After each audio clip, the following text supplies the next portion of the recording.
तो देखिए बिहार इस वक्त फोकस पॉइंट है। कैसे लालू प्रसाद यादव से एक तरफ पूछताछ हो रही है, कल नीतीश कुमार ने शपथ ली है, आज उनकी पहली कैबिनेट की बैठक हुई है जिसमें बताया गया है कि 4 ऐसे एजेंडे हैं जिस पर मोहर भी लगी है। मंत्रिमंडल विस्तार के जरिए कैसे जातीय समीकरण साधने की अब कोशिश होगी। यानी 2 तस्वीरें हैं बिहार से जुड़ी हुई, बिहार की हलचल को ये बताती है। एक तरफ पूछताछ हो रही है, दूसरी तरफ किस तरह से लोकसभा चुनावों की तैयारी हो रही है। बीजेपी के साथ मिलकर के नीतीश कुमार आगे बढ़ रहे हैं, लेकिन इसका फायदा कैसे कैसे होगा ये आप समझिए।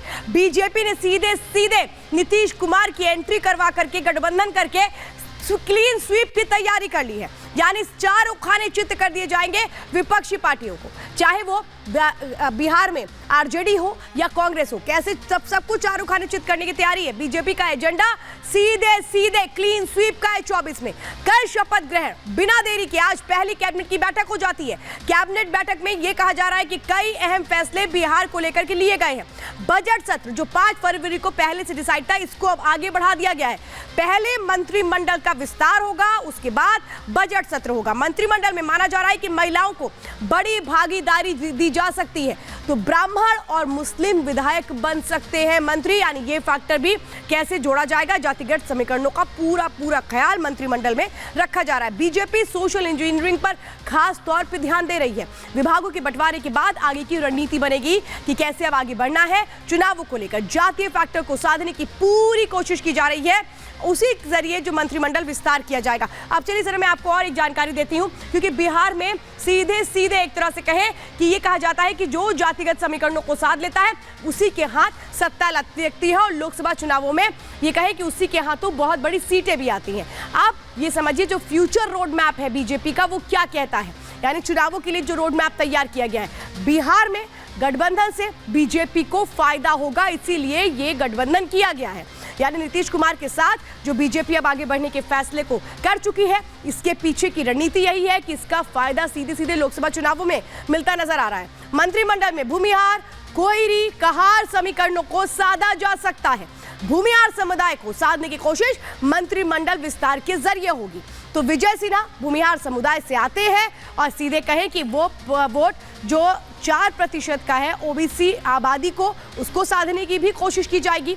अति पिछड़ों को साधने के लिए प्रेम कुमार मंत्री बनाए गए हैं। यानी एक एक नाम को ध्यान से सुनिए, एक एक नाम के पीछे की एक पूरी रणनीति है। नीतीश कुर्मी समुदाय के नेता माने जाते हैं और ये माना जाता है कि ये वोट बैंक तो उनके साथ ही रहेगा, और इसीलिए कहा जाता है कि नीतीश कुमार क्यों पहली पसंद है। इस वोट बैंक के चक्कर में वो पहली पसंद है। विजेंद्र यादव के जरिए आरजेडी के वोट बैंक में सेंधमारी की भी कोशिश होगी, क्योंकि आरजेडी की स्थिति भी कहा जाता है मजबूत है, लेकिन अगर उसकी कुछ सीटें मजबूत हैं, जहां बीजेपी को एक तरह से लोकसभा चुनावों में हार हुई थी, वहां वो 5 सीटें हैं जो आरजेडी के अच्छे दबदबे वाली हैं, उनको साधने की कोशिश होगी। तो वही मांझी के जरिए 15% दलितों को साधने की भी कोशिश की जाएगी। ये आप समझिए, क्योंकि वोट परसेंटेज सीधे सीधे इक्वल होता है, उसके जरिए जो एक तरह से कहे कास्ट पॉलिटिक्स को साधने की कोशिश करता है, और मंत्रिमंडल विस्तार में यही कोशिशें की जा रही हैं। लेकिन कैसे हाथ मिला करके अब आगे की जो डगर है वो तय की गई है। तो जेडीयू से मिलाया है हाथ, लेकिन छोटे दल भी इसके बाद साथ आ चुके हैं, उनका विश्वास भी जीत लिया गया है। उनको भी कहा गया है आइए आपका स्वागत है। नीतीश के साथ छोटे दलों का भी खास ख्याल रखा गया है, किसी को यह महसूस ना हो कि उसे किनारे कर दिया गया है, बल्कि हर किसी को एक संदेश देने की कोशिश की गई है कि आप छोटे दल हैं, लेकिन आपके लिए हमारे यहाँ उतनी ही जगह है। चिराग पासवान को साथ में लेकर के जेपी नड्डा पटना पहुंचे, क्योंकि ये कहा गया चिराग पासवान नाराज है, वो नहीं चाहते थे नीतीश कुमार आए। अब उनको कैसे साधने की कोशिश होगी, एलजेपी को यानी साधने की कोशिश हो रही है। नित्यानंद राय, उपेंद्र कुशवाहा से भी मुलाकात की जाएगी, इनको भी साथ लाने की कोशिश होगी। तो सम्राट चौधरी की जीतन राम मांझी से मुलाकात के भी कई मायने हैं। साथ मिलकर राह कैसे करनी है और लोकसभा चुनावों में ज्यादा से ज्यादा सीटें हासिल करनी है, मकसद ये है। सीट बंटवारे पर तरजीह देने का सीधा भरोसा दिया गया है। ये कहा गया है कि जो सीट शेयरिंग फॉर्मूला होगा उसमें सभी का सम्मान होगा। मांझी के विधायकों को मंत्री पद की शपथ दिलाना इस ओर इशारा है कि कैसे जीतन राम मांझी और उनके बेटे संतोष मांझी जो बात कह रहे थे उसको पूरा किया है बीजेपी ने। ये है वो तमाम बड़े फैक्टर्स जो फिलहाल इस नए गठबंधन के साथ नजर आते हैं बिहार में। लेकिन ये नया गठबंधन आरजेडी को कैसे नुकसान पहुंचाएगा, कांग्रेस को कैसे नुकसान पहुंचाएगा और इंडी को कैसे तहस नहस कर देगा, उससे जुड़ी एक रिपोर्ट देखिए।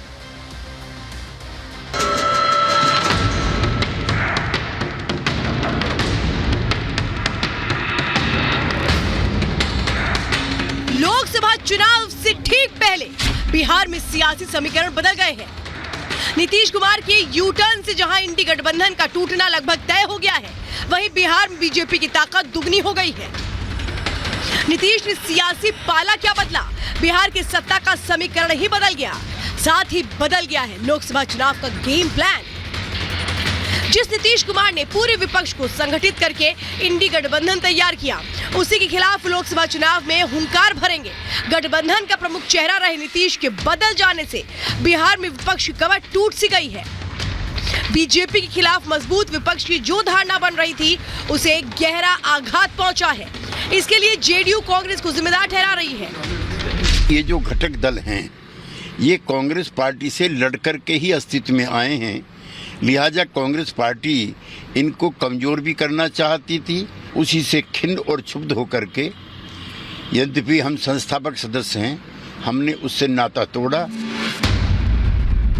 एनडीए में शामिल होने के बाद बीजेपी और जेडीयू के नेता एक सुर में बिहार के विकास की बात कर रहे हैं। कल जो नीतीश को सत्ता से बेदखल करने का दावा करते थे, वही आज उनकी सरकार बचाने और बनाने में भागीदार बन गए हैं। और मैं अपना मुरेठा और सर को मुड़वा कर प्रभु श्री राम के चरणों में दूंगा। बिहार के विकास के लिए व्यक्तिगत कुछ नहीं हो सकता, व्यक्तिगत निर्णय को निरस्त भी किया जा सकता। सम्राट चौधरी का ये बयान समझने के लिए काफी है कि सियासत में कोई परमानेंट दोस्त या दुश्मन नहीं होता। इस बदले समीकरण में एनडीए की सीट शेयरिंग का फॉर्मूला भी बदलने वाला है।